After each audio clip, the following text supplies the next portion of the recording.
नमस्कार, मैं हूं पूनम जैन। स्वागत है आपका इस विशेष कार्यक्रम में। आज उस कार्यक्रम में हम चर्चा करेंगे मध्य प्रदेश में लगातार हो रही बाघों की मौत पर।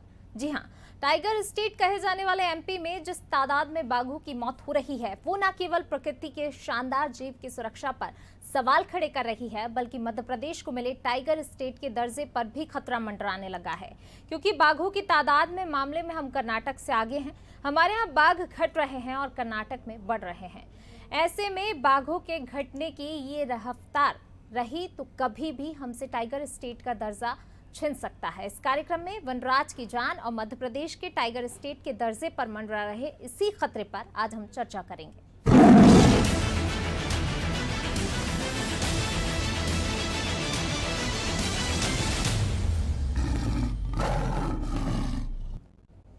तो चर्चा शुरू करें इससे पहले ये बता दें कि ये बुधवार को ही कान्हा टाइगर रिजर्व में एक बाघिन की मौत हुई है। मंडला कान्हा टाइगर रिजर्व के बमहनी परिक्षेत्र बीट के खापा सर्कल मामला में शिकारियों ने तारों के फंदे में फंसाकर बाघिन को मौत के घाट उतार दिया और इसके साथ ही एक महीने में मध्य प्रदेश में बाघों की मौत का आंकड़ा 4 तक पहुंच चुका है। इस महीने यानी कि जनवरी 2021 में कान्हा और पैंच एक और बांधवगढ़ टाइगर रिजर्व में 2 बाघों की मौत हुई है। इससे पहले साल 2020 में एक साल के अंदर 26 बाघों की मौत हुई थी। ये हम नहीं कह रहे हैं, राष्ट्रीय बाघ संरक्षण प्राधिकरण के ये आंकड़े हैं। राष्ट्रीय बाघ संरक्षण प्राधिकरण की वेबसाइट के अनुसार मध्य प्रदेश में 2020 में कुल 26 बाघों की मौत हुई है। इनमें से प्रदेश के बाघ अभयारण्यों में 21 बाघ मरे हैं, जबकि 5 बाघ अन्य जंगलों में मरे हैं। सबसे अधिक 10 बाघों की मौत इस दौरान बांधवगढ़ बाघ अभयारण्य में हुई है। बाघों की जिंदगी के साथ ये मध्य प्रदेश को मिले टाइगर स्टेट पर भी खतरा है। साथ ही बाघों की सुरक्षा पर भी सवाल खड़े हो रहे हैं, क्योंकि टाइगर स्टेट के ताज के लिए हमारे और कर्नाटक के बीच कंपटीशन है। 31 जुलाई 2019 को जारी हुए राष्ट्रीय बाघ आकलन रिपोर्ट 2018 के आधार पर हमें टाइगर स्टेट का अपना खोया हुआ दर्जा 8 साल बाद मिला था। तब राष्ट्रीय बाघ आकलन रिपोर्ट 2018 में एमपी में 526 बाघ गिने गए थे।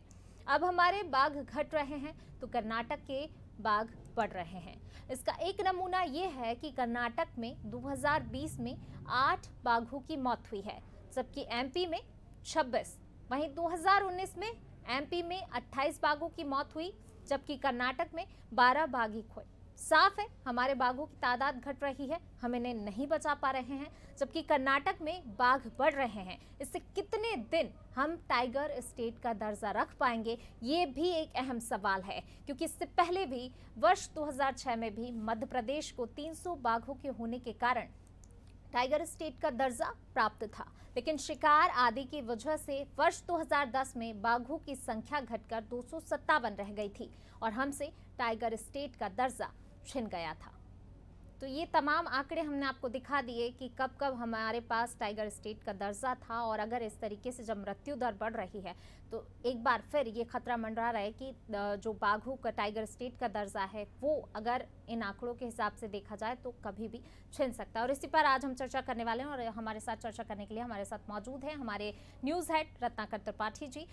रत्नाकर सर, जिस तरीके से 2010 की बात करें तो उस टाइम पर ऐसी स्थिति बनी थी, अब फिर से जो है बाघों की मौत जिस तरीके से बढ़ रही है, मृत्यु दर बढ़ रही है, अगर इसी तरीके से चलता रहा तो एक बार फिर से जो है खतरा मंडरा रहा है कि मध्य प्रदेश के पास से टाइगर स्टेट का दर्जा छिन सकता है। क्या स्थितियां, क्या वजह?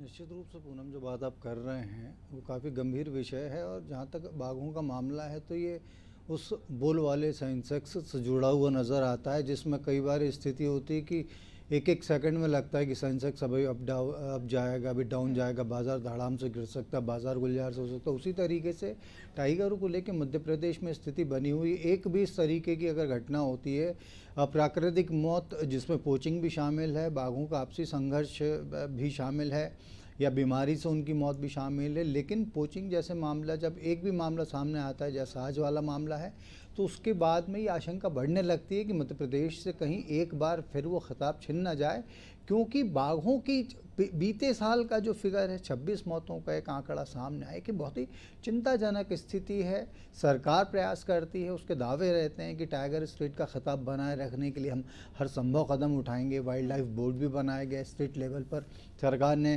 तमाम ऐसे लोगों को शामिल किया जो इस बात के बड़े हामी भरते देखते हैं कि बाघ बचाए जाने चाहिए, बाघ स्टेट का दर्जा बचाया जाना चाहिए, जंगल सुरक्षित रहने चाहिए, तमाम चीज़ें रहती हैं। लेकिन बावजूद उसके इस तरीके से यदि एक शिकार हो जाता है, जो गुज़िश्ता साल की 26 मौतों की बात अगर एक सेकंड अलग भी रखते हैं, आज की बात करना शुरू करें तो इकलौते जनवरी महीने में जो महीना अभी चल रहा है उसमें 3 बाघों की मौत आज वाले एपिसोड को मिलाकर रिपोर्ट की गई हैं।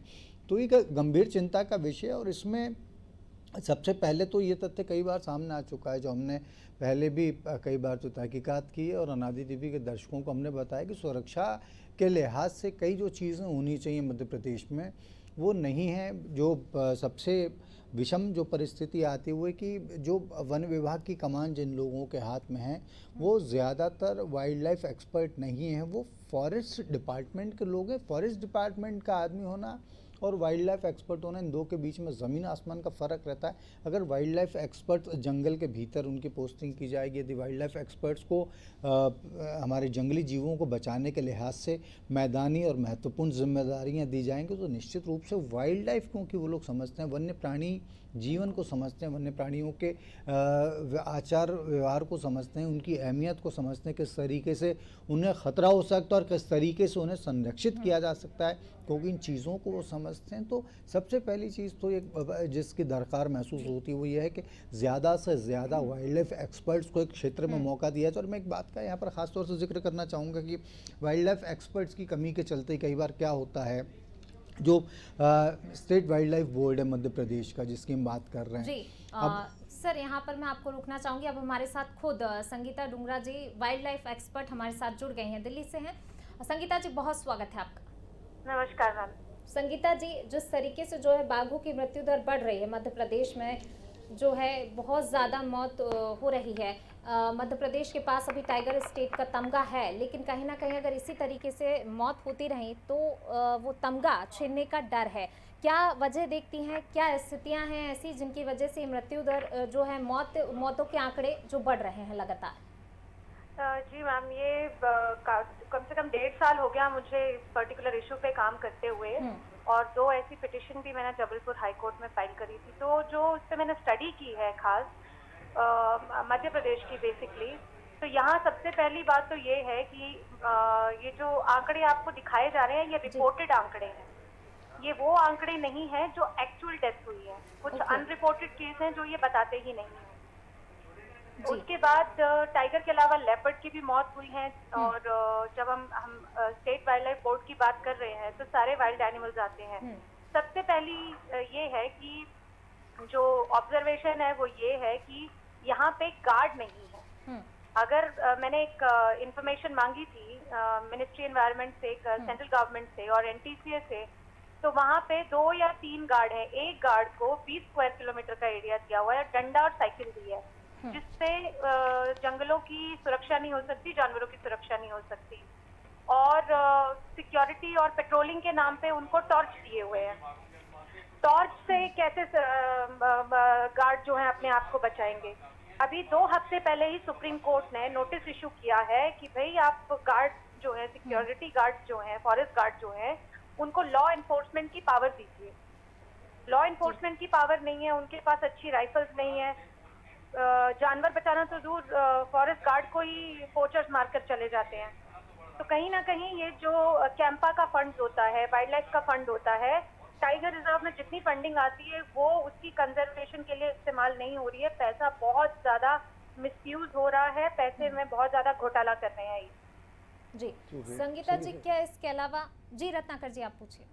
संगीता जी, चूँकि आपका हमने काफ़ी जगहों का काम है, आपने उत्तराखंड में कुछ पोचर्स के खिलाफ एक बड़ी कोर्ट के जरिए भी आपने कार्रवाई करे, मध्य प्रदेश से जुड़ा आपका एक्सपीरियंस, और जो एक बाघिन सुंदरी है उसके मध्य प्रदेश वापसी की दिशा में आपने बहुत कुछ काम किया था। तो मध्य प्रदेश से जुड़े जो आपके तजुर्बे हैं सिर्फ इसे बाघ की बात ना करें जिसका शिकार कर लिया गया। पोचिंग का मामला समझ में आ रहा है साफ साफ, एक की तारें फंसा के मारा गया था। लेकिन इसके अलावा जो भी आपने हमें चीज़ें गिनाई हैं कि एक गार्ड के पास केवल साइकिल दे दी या टॉर्च थमा दिया है, या सुप्रीम कोर्ट जो तमाम पैरामीटर्स तय करता है उनको फॉलो नहीं किया जा रहा है, इसके अलावा मध्य प्रदेश में सरकार के स्तर पर किस किस्म की विल पावर की कमी आपको नज़र आती है इस फील्ड में? बिल्कुल नजर आती है, कानून का बिल्कुल फॉलो नहीं किया जाता है, और कानून तो शायद अक्षरों को पता भी नहीं है। अगर ये कानून को due process of law follow करते हैं तो बहुत ज्यादा संरक्षण होगा, और ये सिर्फ बाघों की मौत नहीं हो रही है, इंसानों की भी मौत हो रही है। तो ह्यूमन एनिमल कॉन्फ्लिक्ट तो कहीं है ही नहीं। और जो इस टाइगर की अब मौत हुई है, इससे पहले भी एक टाइगर की और मौत हो चुकी है जिसकी खुफिया रिपोर्ट अभी तक इन्होंने मीडिया को जारी नहीं करी है। जी जी, इसका थोड़ा सा खुलासा कीजिए ना आप, किस टाइगर की मौत का जिक्र कर रहे हैं आप? अगर आप वो टाइगर जो है उसको उसकी मौत बहुत अजीब तरीके से हुई। नदी में बहता हुआ आया था, उसका प्राइवेट ऑर्गन, उसके नाखून, उसकी खाल सब कुछ गायब थे, लेकिन उस मामले को बिल्कुल दबाया गया। यहाँ के जो ऑफिसर हैं आपस में ही इतने लड़ते रहते हैं, आपस में इतने एक दूसरे से, क्या इनकी पॉलिटिक्स है, क्या इनका पॉलिटिक्स तो नहीं कहूंगी, लेकिन ये अफसर भी नहीं है और पॉलिटिशियंस भी नहीं है। तो ये आपस में इतना लड़ते हैं कि एक मध्य प्रदेश का जो टाइगर स्टेट का दर्जा है वो तो छिन जाना चाहिए।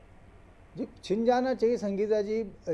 ये तो खैर बाकी आने वाले वक्त की बात है, लेकिन एक सवाल और उठता है कि यदि इस तरीके की चीज़ें हो रही हैं, इतने बड़े लेक्विनाज हैं, जैसा कि आपने अभी तमाम चीज़ें बताई हैं, मौतों को दबाया जा रहा है, इनफाइट मुलझे हुए अफसरान यहाँ के, बड़े पैमाने पर लापरवाही, रिसोर्सेज का भारी अभाव है, कई प्रोटोकॉल फॉलो नहीं किए जा रहे हैं जो कि लगभग कानूनी ज़रूरी है। तो क्या ऐसे में कि एक टाइगर की मौत पे क्या स्टेट गवर्नमेंट की कोई इस तरीके की लाइबिलिटी नहीं बनती जिसको एक क्रिमिनल ऑफेंस के दायरे में लाया जा सके, या इस तरीके की कोई बड़ी उसकी जिम्मेदारी नहीं बन सकती? क्योंकि आपने वाइल्ड लाइफ का कानून की दृष्टि से भी अध्ययन किया है, इसलिए हम उस नज़रिए से आपका जवाब चाहेंगे इस मामले में। जी, तो इसमें क्या है कि स्टेट गवर्नमेंट की अपनी पावर्स होती हैं, सेंटर की अपनी पावर्स होती हैं, और स्टेट और सेंटर की मिली जुली पावर्स होती हैं। तो ये स्टेट जो है वो सेंट्रल गवर्नमेंट की भी गाइडलाइंस को नहीं मानता है।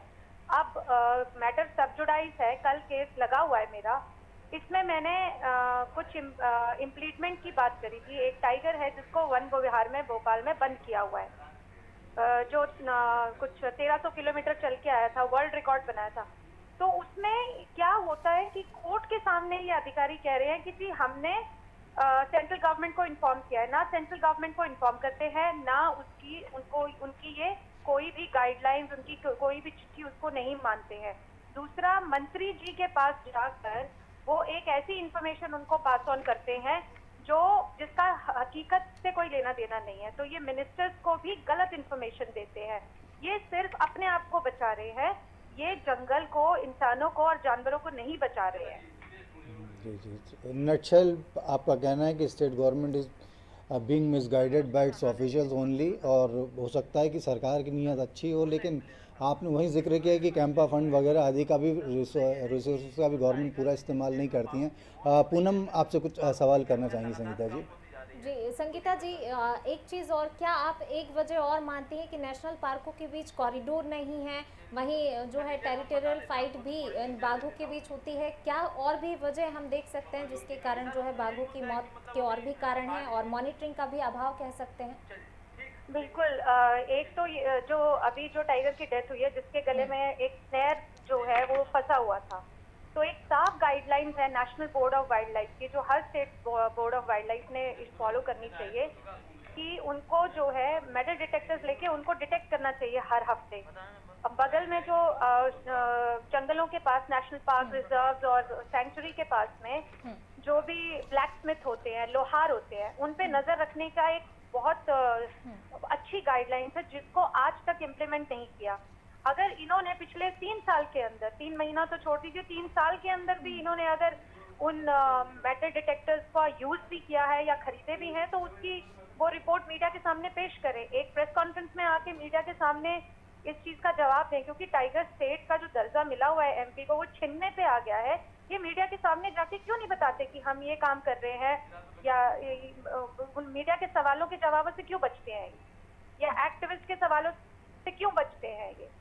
तो वहाँ पे एक तो मेटल डिटेक्टर्स जैसी गाइडलाइंस कुछ फॉलो नहीं हो रही है, दूसरी इको फार्मिंग होनी चाहिए, इनकम्पैटिबल फार्मिंग हो रही है नेशनल पार्क और टाइगर रिजर्व के बारे में, जिसमें हमने पहले भी बात की है।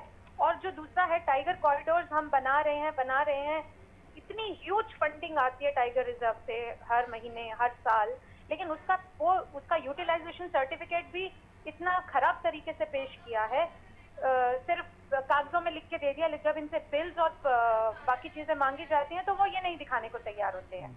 संगीता तो जी,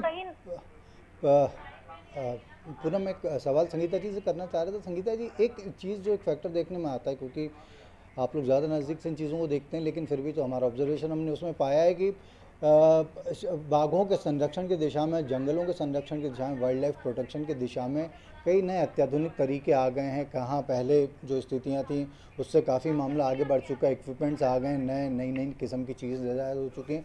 वहीं दूसरी तरफ अगर हम देखें, बिल्कुल इसी को कंपेयर करते हुए, जो पोचिंग के जो तरीके लगभग आज भी उसी तरीके से हो रही है, तार फंसा के मार देना, उसके बाद बाघ के मुंह के अंदर एक बड़ा सा बांस डाल देते हैं ताकि वो शोर ना करे, डंडों से पीट के उसके हत्या कर देते हैं। तो शिकारी तो मोर और लेस आज भी उसी पुराने तरीकों का इस्तेमाल कर रहा है, बावजूद उसके वो पूरे के पूरे सिस्टम पर जो वेल इक्विप्ड होता है, जिसके पास तमाम आधुनिक संसाधन है, फिर भी वो शिकारी उनके ऊपर भारी कैसे पड़ जा रहा है? क्योंकि जो शिकारी हैं वो एडवांस होते जा रहे हैं, जैसा कि आपने कहा, वो टेक्नोलॉजी में एडवांस हो चुके हैं, लेकिन सरकार कोई इनोवेट करती ही नहीं है। They have no innovation, they have no intent to bring any innovation कि कुछ हम अगर एक ही तरीका है पोचर से लड़ने का, उसके साथ नेक टू नेक इंफॉर्मेशन के बेस पे चला जाए। वो टेक्नोलॉजी की इनको कोई नॉलेज नहीं है, उनको कानून की भी नॉलेज है कि कानून में अंदर क्या लूप होल्स है, और इनके पास एडवांस टेक्नोलॉजी नहीं है। एडवांस टेक्नोलॉजी लाना बहुत जरूरी है। अब एक सुप्रीम कोर्ट में मेरी पिटिशन थी, ये एमपी के ही एक टाइगर T21 की मौत हुई थी, उसी पर मैंने कहा कि भाई वो टाइगर आपको बीमार दिखा तो आप टाइगर को इंस्पेक्ट करके आप वहीं क्यों छोड़ आए। तो उसमें भी मैंने ये बताया कि उनको मॉडर्नाइजेशन की ज़रूरत है और इन चीज़ों को एडवांसमेंट करनी चाहिए जो नहीं हो रही है। अब ये क्यों नहीं हो रही है ये मंत्रालय पूछता भी नहीं है और ये मंत्रालय को बताते भी नहीं है, तो किसी की मॉनिटरिंग नहीं है। मैं इसको बहुत क्लोजली मॉनिटर करती हूँ, लेकिन इनका जो सिस्टम है वो इन्होंने ऑनलाइन नहीं किया हुआ है, आज भी कागजों पे चलता है। एक RTI डालिए 6-6 महीने तक उसका कोई जवाब नहीं आता, यहाँ से वहाँ घुमाते हैं, मान लीजिए। तो कोई मॉडर्नाइजेशन, डिजिटल इंडिया का जो सपना है मोदी जी का, वो भी तो पूरा नहीं कर रहे हैं ये। उसको डिजिटल तो कीजिए आप, जब डिजिटल होगा तब मॉनिटरिंग होगी ना। बिल्कुल संगीता जी, एक चीज़ और, रत्नाकर सर, जिस तरीके से बफर जोन की मांग भी काफ़ी लंबे टाइम से उठती रही, लेकिन वो भी नहीं की जा रही है। कई तरीके के लेक्यूनाज हैं, जैसे अभी संगीता जी ने भी गिरा है, इसके अलावा भी जो हम अपने अनादि टीवी क्योंकि प्रमुखता से इस चीज़ को कवर करता चला आ रहा है, चाहे बाघ हो, चाहे वाइल्ड लाइफ हो, चाहे टाइगर स्टेट का मामला पूनम, और हर बार हमने इस चीज़ को देखा है कि कई ऐसी चीज़ें हैं जो शाश्वत और बहुत ही दुखद किस्म का सत्य होकर रह गई हैं मध्य प्रदेश के संदर्भ में, जिनमें से एक है जो हमने अभी कहा, और लगभग इस बात को काफ़ी प्रमुखता से बात सामने आई, जिसका कोई खंडन भी नहीं हो पाता है कि जो वाइल्ड लाइफ बोर्ड जो है, जिसके ऊपर बड़ी महती जिम्मेदारी मध्य प्रदेश में वन्य जीव को बचाने की, जंगलों के बचाव की, उसका ज़्यादा से ज़्यादा समय जो है माइनिंग की परमिशन देने या इस किस्म के जो काम रहते हैं उन्हीं में गुजर जाता है। जंगल की चिंता करने के लिए उसके बहुत ज़्यादा एफर्ट्स नज़र नहीं आते। ऐसा नहीं कि काम बिल्कुल नहीं हुआ, लेकिन फिर भी जिस शिद्दत के साथ काम होने चाहिए थे, जो आप एक बार झटका खा चुके हैं, टाइगर स्टेट का आपका दर्जा छिन चुका है। रत्नाकर जी, एक मिनट। संगीता जी, आपका इस चर्चा में शामिल होने के लिए बहुत बहुत शुक्रिया। और रत्नाकर सर, जिस तरीके से आपने बताया कि कई खामियां जो है, संगीता जी ने भी बताई, मॉनिटरिंग का अभाव, और काफ़ी लंबे टाइम से अगर मांग भी उठ रही तो वो क्यों पूरी नहीं हो पा रही, ये जो है हम इसी पर चर्चा कर रहे हैं कि इतना टाइम हो गया है, मांगे उठ रही हैं, लेकिन वो मांगे आखिर क्यों पूरी नहीं होती जा रही। सिस्टम पर ही सवाल खड़े हो रहे हैं। संगीता जी ने भी वही कहा कि सिस्टम में कई सारे जो हैं खामियां हैं, सिस्टम में प्रॉपर मॉनिटरिंग भी नहीं है। जी, निश्चित रूप से दरअसल क्या होता है कि जो प्रायोरिटीज़ जो आपकी रहती हैं, टाइगर जो है वो आपका वोट बैंक नहीं है। टाइगर को आप बचा लेंगे तो टाइगर आकर आपको वोट नहीं दे देगा। और बहुत दुखद स्थिति ये है कि जो जंगलों के जो हिमायती हैं, जो वाइल्ड लाइफ के एक्सपर्ट्स हैं, वो तक अपने आप को किसी बहुत बड़े वोट बैंक के रूप में आज तक स्थापित नहीं कर सके हैं। और मुझे एक बहुत बड़ी इसकी कमी यही लगती है कि आप भले ही कितनी भी चिंता कर लें, आप जानवरों की फिक्र कर लें, आप जंगलों की बात कर लें, इन मसलों पर आप तमाम चिंता कर लें, लेकिन whenever it comes to your priority, specially in the cases जहां आपको बहुत बड़ा फंड देना है, जहां आपको बहुत बड़ा अमला लगाना है, तो उस अमले को इसकी बजाय जो हाकिम रहते हैं, जो सरकारें रहती हैं, उनकी कोशिश रहती है कि अपने रिसोर्सेज का ज़्यादा से ज़्यादा इस्तेमाल वहाँ कर सकें जिसको उन्हें पॉलिटिकल माइलेज मिल सके। रत्नाकर जी, अब हमारे साथ बीजेपी से प्रवीण नापित जी हमारे साथ जुड़ गए। प्रवीण जी, बहुत स्वागत है आपका। प्रवीण जी जी बहुत स्वागत है आपका। जी नमस्कार, धन्यवाद। प्रवीण जी, एक टाइम है जो इतने सालों बाद हमें टाइगर स्टेट का तमगा मिला, लेकिन अब वो जिस तरीके से टाइगर्स की मौत हो रही, बाघों की मौत हो रही है, उससे हमारे मध्य प्रदेश को जो तमगा मिला हुआ है वो छिन सकता है। नहीं, ऐसा नहीं होगा। जो भी कुछ जैसे भी कुछ मौतें हुई हैं जो आप चर्चा कर रही हैं, उसकी जांच भी और लैब टेस्टिंग के लिए भी वो सब भेज दिया गया है। देखिए, वन अधिकारियों के, वन कर्मचारियों से लेकर सारे लोगों की मेहनत से हमको ये स्टेट का दर्जा मिला है, इसको जाने देंगे। कुछ देखिए, प्राकृतिक आपदा होती है और प्राकृतिक आपदा में कैसा क्या होगा। प्रवीण जी, आज जिस मसले पे बात कर रहे हो, शिकार का मामला है। प्राकृतिक आपदा छोड़िए, बीते साल 26 मौतें, इस साल अब तक 3 मौतें, आज शिकार का मामला है। प्रवीण जी, मेरे पास जानकारी नहीं है कहाँ का शिकार हुआ है। मुझे तो लगा कि अभी बीच में कुछ प्राकृतिक मौतें हुई, उस पर विषय पर चर्चा है। अगर आपने यह भी देखा होगा, अगर शिकार का मामला है तो शिकारी बच भी नहीं पाए हैं। पर मैं खुद बुंदेलखंड से आता हूँ, मेरे घर भी रिजर्व टाइगर है, पन्ना पूरा है, ठीक है। पर उसमें कहीं भी देखिए, इसमें आपको वाइल्ड लाइफ के अंदर टाइगर का शिकार या कोई भी जानवर का शिकार, बहुत ही इसकी सजा भी है, तमाम सारी चीजें भी हैं, और कोई बचने का मामला नहीं। तो राजनीतिक संरक्षण हो किसी को साथ या किसी की बाहुबली हो, तो इसमें बचने का तो कहीं कोई भी एक भी मामले आए नहीं कि सरकार ने किसी ने शिकार किया उसको बचाया हो। निश्चित रूप से अगर शिकार का मामला आया है तो जी, शिकार का मामला है। कान्हा टाइगर रिजर्व में एक बाघिन की मौत हुई है, ये वहां का मामला है। मंडला कान्हा टाइगर रिजर्व के बमहनी परिक्षेत्र बीट के खापा सर्किल मावला में शिकारियों ने फंदा डालकर बाघिन का शिकार किया है। ठीक है, और उसकी जांच की जाएगी। और उसमें तो मैं ज्यादा कुछ कह नहीं सकता कि वाइल्ड लाइफ में तो क्योंकि नेशनल वाला भी मामला होता है, स्टेट के मामले भी होता है। इश्यू से अगर आपकी बात आई है, मैं माननीय मंत्री विजय शाह जी तक ये बात पहुंचा दूंगा मैं, या उन तक पहुंची गई होगी। पर अब शिकारी तो देखिए, ये तो अनाधिकार से चला रहा है, कितनी भी आप सजा दो, ये करने वाले तो करते रहते, पर पकड़ाते भी हैं। जी, अनादिकाल से तो कई किस्म की वारदातें चली आ रही हैं। अनादिकाल से तो हम मालिक कह तो दिया है कि जांच कराएंगे, और पूरी प्रक्रिया में वन अमला रहता है। जांच हो जाती है, जांच करा ली जाती है, वही तो बात है कि फिर जांच ठंडे बस्ते में चली जाती है। नहीं, कोई फाइट ठंडे बस्ते। देखिए, ये तो देखिए लगातार T1, T2, T25 तमाम ये सारे अमले के बेचारे, आप ऐसा नहीं कह सकते कि ठंडे बस्ते में रात दिन एक करके बात कहाँ गया है, किशोर गया है, CCTV कैमरे, हमने सारी तो चीजें लगा दी हैं, और एक भी ऐसा अनाधिकृत व्यक्ति नहीं घुसता है। अगर कहीं से घुसने की और शिकार की बात आई है, उस पर कार्रवाई होगी, राज्य शासन पूरी कार्रवाई करेगा। प्रवीण जी, मैं आप ही की बात आगे बढ़ा रहा हूँ। आपने कहा CCTV कैमरास लगाए गए, सर्विलांस से एक भी अनाधिकृत व्यक्ति नहीं घुसता है, तो क्या ये शिकार की जिसकी हम बात कर रहे हैं, तो क्या वो किसी अधिकृत व्यक्ति ने कर दिया होगा क्या फिर? नहीं, अधिकृत व्यक्ति कौन करता है, बताओ आप मुझे। आपने कहा कि एक भी अनाधिकृत व्यक्ति नहीं घुस रहा है, बावजूद उसके शिकार हो गया, फंदा उसके गले में तार वाला फंसा हुआ पाया गया, जिस बाघिन की आज हम बात कर रहे हैं।